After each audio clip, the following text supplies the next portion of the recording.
Well, let's go to some other issues.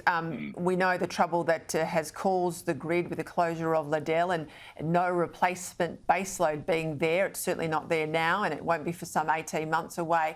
The Chief Executive of Delta Electricity, Greg Everett, well, he's come out to say, you think that's bad? You wait till Eraring closes.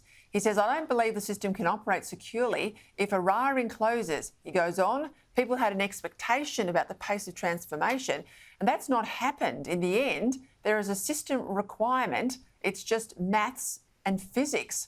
A lot of common sense. You think they'll listen, Luke? Well, no, they won't listen. They won't listen. They've bought into the religion. They won't listen.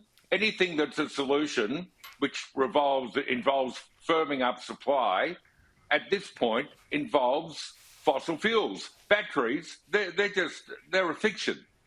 $500 million to get an hour or two of power, it's a joke. So you need gas or you need coal to firm it up. The extraordinary thing here, Peter, is that the government continues to say, oh, you know, we're going to bring in more renewables and that's going to make... Every time they say that, the power prices go up. That's a driver of inflation. I see the Prime Minister today had a pot shot at Philip Lowe. He's not everyone's favourite person. But the government's done nothing about inflation. So when the mortgage rates go up, and I've got one of them, don't just blame Philip Lowe, you can blame the government. But what they're doing with power is appalling. And, you know, one blackout, one brownout, and the government will know just how appalling it is.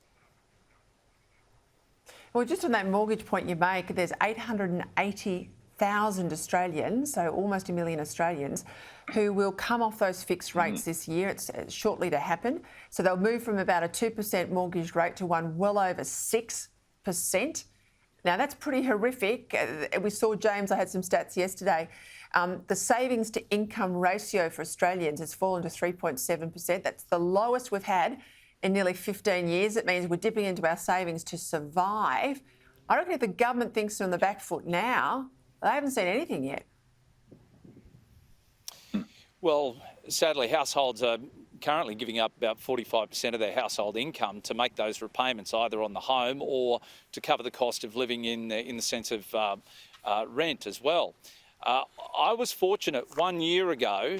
I could see the writing on the wall and I refinanced my home loan. I was sitting in that 2% bracket and I managed to pick up a loan for 3.39% for 3 years. So while some people were in a position where they actually went and did something about it, I also understand why a lot of other people couldn't do anything about it. We were just coming off the back of COVID. A lot of people had inconsistent work hours. The mere fact that their borrowing capacity had been reduced by the mere fact that interest rates were going to go up. Now, if someone was to even consider, I know in the last segment there they were talking about people's borrowing capacity has been reduced. So if you were to try and fix a cheaper rate with another bank, you're going to be buggered because you will not have that same borrowing capacity as what you did 12 months or even 2 years ago. So there are a lot of people out there upside down right now in their households, and they're going to have to suffer. Sadly, that's the predicament everybody's in. Yeah. Thank you, gentlemen. Before we go, let's pull up Luke's shot because I want to point out something at home. You've absolutely won the backdrop tonight. No, I can't even look at you. I've got to stop laughing. You look like you've got a growth coming out of your shoulders. Have a look when you get home tonight, Luke. Watch back the show. Have a look. All right, No, Jen, I have. see you next week. I have. See ya.